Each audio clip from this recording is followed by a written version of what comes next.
Hola, ¿qué tal? Bienvenidos a Emprender en la Escuela, el programa del Instituto Aragonés de Fomento. Mi nombre es Lorena, trabajo como abogada y me dedico principalmente a asesorar a empresarios y emprendedores, aunque he de decir que previamente trabajé como preparadora de oposiciones y orientadora laboral. Bueno, ahora que me conocéis, tengo una pregunta que haceros a vosotros y esta es, ¿y tú a qué quieres dedicarte? Bueno, pues imagino que muchos de vosotros todavía no sabéis con claridad la respuesta. Y con mi taller lo que pretendo es daros las herramientas indicadas para tomar esa decisión, además de una visión más amplia del acceso al mundo laboral de la que convencionalmente podéis conocer. Para elegir vuestro camino educativo y profesional necesitáis conocer tres cosas. Una es conocer la oferta formativa, otra es conocer el mercado laboral y por último, y yo diría que la más importante, conoceros a vosotros mismos.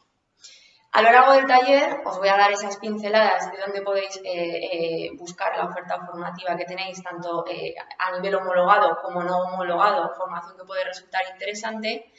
Os voy a dar esas pautas para hacer ese ejercicio de autoconocimiento que no puedo hacer por vosotros.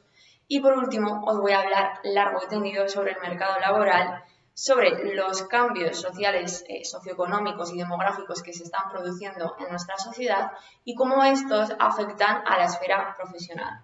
Vamos a hablar de nuevas profesiones que están surgiendo a raíz de estos cambios y vamos a hablar de aquellas que tienen una tendencia o a desaparecer o a transformarse, ¿no?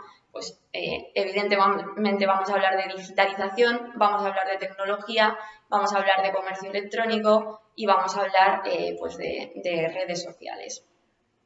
Hablaremos también del mercado laboral a través del autoempleo y emprendimiento y conoceremos iniciativas emprendedoras de éxito de gente de vuestra edad. Por último, incidiremos en el impacto que tenemos en la sociedad como profesionales, lo que nos permitirá aproximarnos a conceptos como la economía social y medioambiental. Nos vemos pronto. Un saludo.